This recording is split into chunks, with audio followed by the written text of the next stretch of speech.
right. Welcome in. Welcome back, folks. 2A.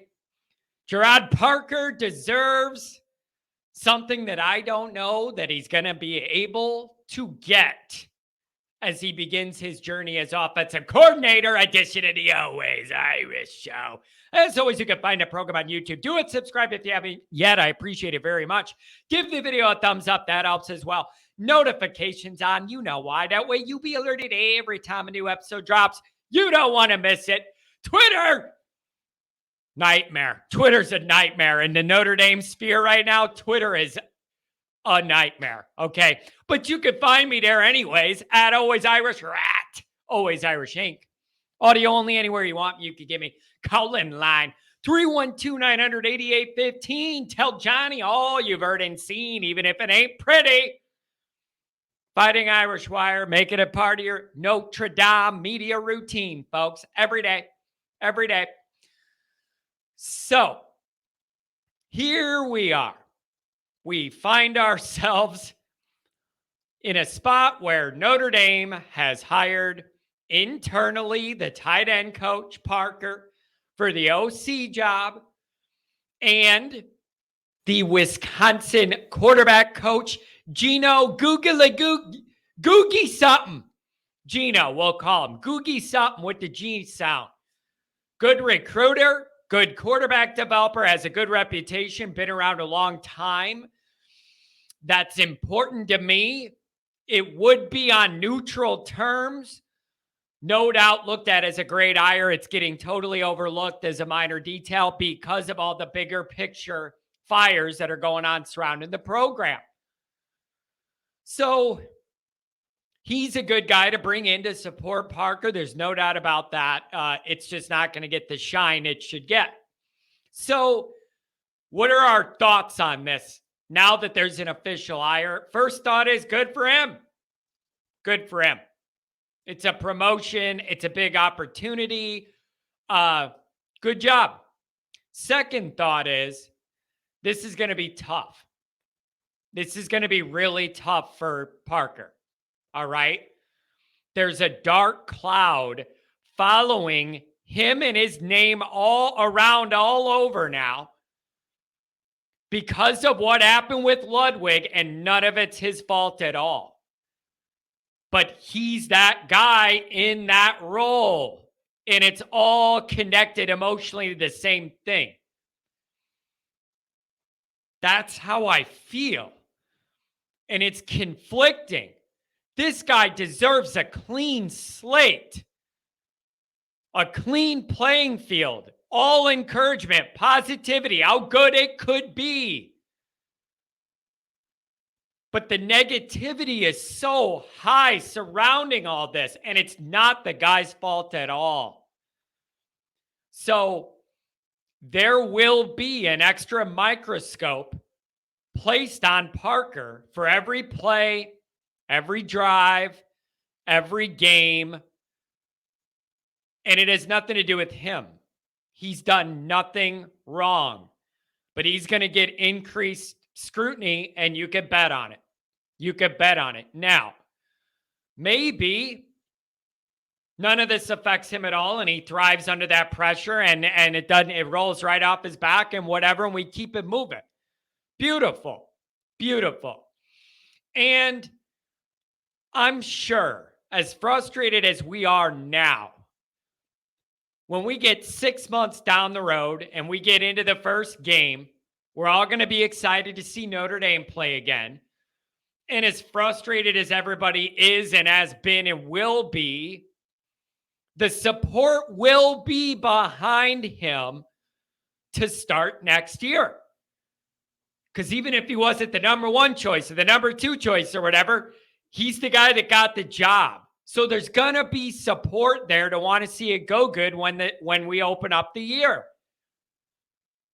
Until the first time something bad happens. Or there's a 3 and out. Or there's a bunch of turnovers. Or we don't look like we're all on the same page. Then you're going to have the problem. That's where it's going to get rough. If this takes off and is good to go, best case scenario for Notre Dame PR machine Notre Dame, the whole big thing.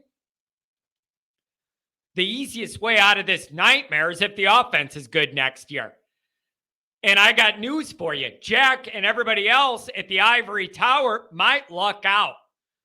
Because unless you BVG the offensive coordinator hire, there's really no logical way to me that Notre Dame's offense isn't better next year.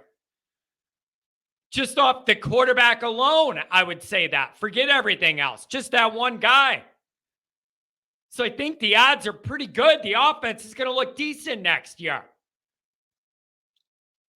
I'm just saying, couple 3-and-outs, and it's going to be, this is what happens when you hired a guy who shouldn't have got this job and cheaped out.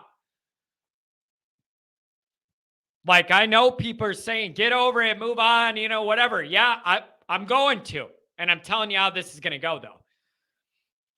So Notre Dame is they've really put themselves in a rough spot.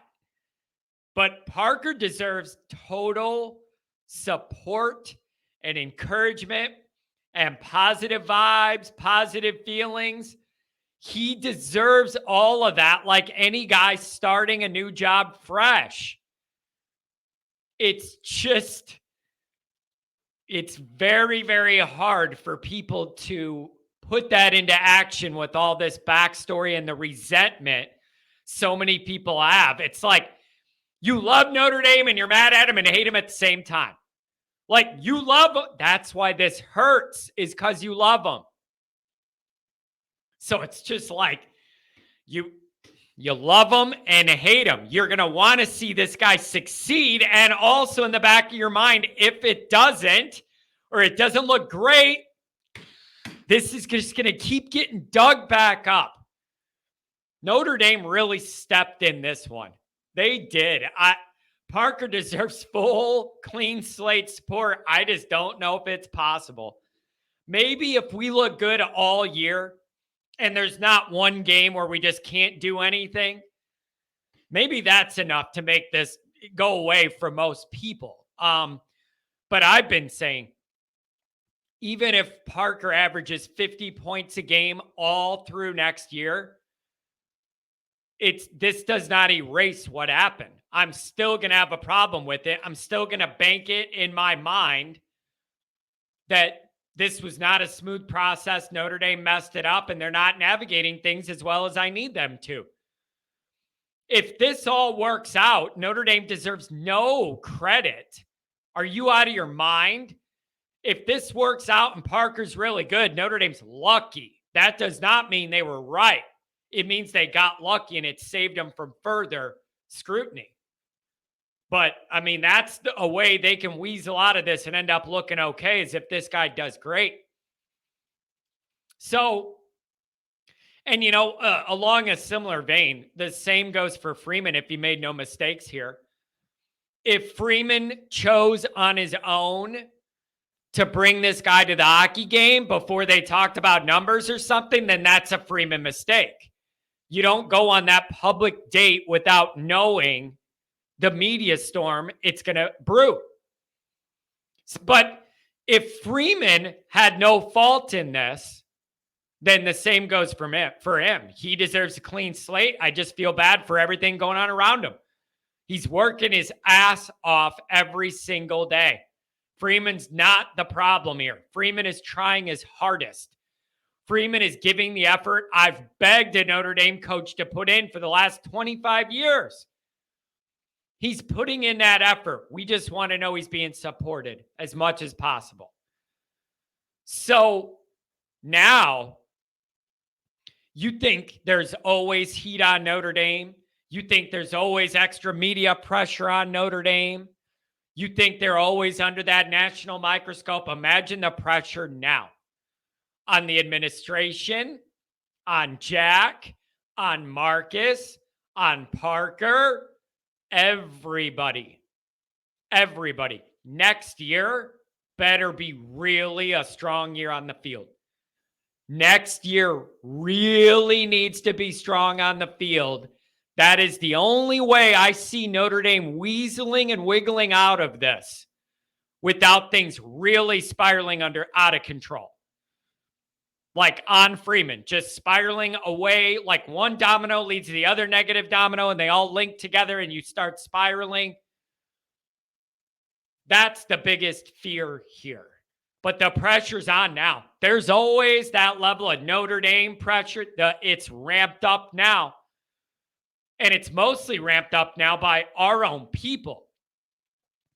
If anything, this ramps down the pressure on Freeman nationally, because now the perception is Notre Dame's not helping him. So externally, I almost think this is the opposite of the way Notre Dame people feel. Are you following me? Nationally, we're being laughed at, and people are going, yeah, we like Freeman, but he's not getting the support he needs, so let's just write off Notre Dame. That is the vibe from the outside. Inside Notre Dame circles, the pressure's on now. And you know what? If I'm these people that write the big checks, I'm sitting there with my checkbook in my hand, and I'm telling Jack, let's see.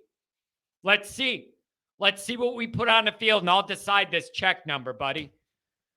So the only way out of this without this going into a death spiral is to have a really, really good on-field year next year, maintain really solid top 5 to 7-ish recruiting class, and you win your way out of a problem like this. That is Notre Dame's only option. Next year is a big year anyways. Just like they say, game 1 to game 2, you see most improvement in a football team. What about year 1 to year 2 under a new coach? All that Notre Dame internalized pressure has really ramped up. And I don't feel bad for Notre Dame. I feel bad for Marcus. I feel bad for the innocent people that are taking strays on this. But there were mistakes made, and Notre Dame's going to pay for it with some severe scrutiny. You have to win your way out of it. I cannot be more clear. In a situation like this, where we're never going to know all the facts, we were never in the room for the discussions. We're not. There's rumors here, rumors there. I don't know. Win your way out of it. It's the only way to curry back favor. That's it. That's the only option as far as where we sit right now. The public perception battle is dead and lost. And you don't put that genie back in the bottle with the random report 4 days later after the whole Notre Dame thing's burning to the ground for 4 days, and then they decide somebody drops some conflicting information. Misstep galore. All right? Win your way out of it. Win your way out of it. So for us, the fans, I'm really going to struggle with this. There is a dark cloud hanging over the Marcus tenure now that didn't exist 5 days ago. Because I know now for a fact the administration isn't getting as modern as I wanted and I needed and as Marcus wanted and he needed. I know that for a fact right now. And that is causing a cloud. Now, when I look at Marcus, that cloud's over it. It's over it. So win your way out of it, win your way around it, win your way through it. And you know what would be the biggest thing of all? Winning in spite of the administration's guardrails, of them stonewalling you or not freeing up the resources or whatever. That's the best thing you could do. Win in spite of them and do it anyways. Then, of course, Jack will feel justified to never pay anybody again what they're worth. Right? That's the other problem. If you go ahead and win this way, then they're going to say, well, now the precedent set. You don't have to spend big money on assistants. There's no easy way around this one, guys. There's no easy way around it. So I don't know. I wish Parker the best. He deserves something he's never going to be able to get, and that is a clean slate entering this position. So it's going to be tough for him. I hope he rises to the occasion. Winning your way out of this is Notre Dame's only hope right now, or this problem's just going to get worse. Fire back up. I don't know. Win your way out of it. It's going to be a big year for a lot of reasons. Get it done.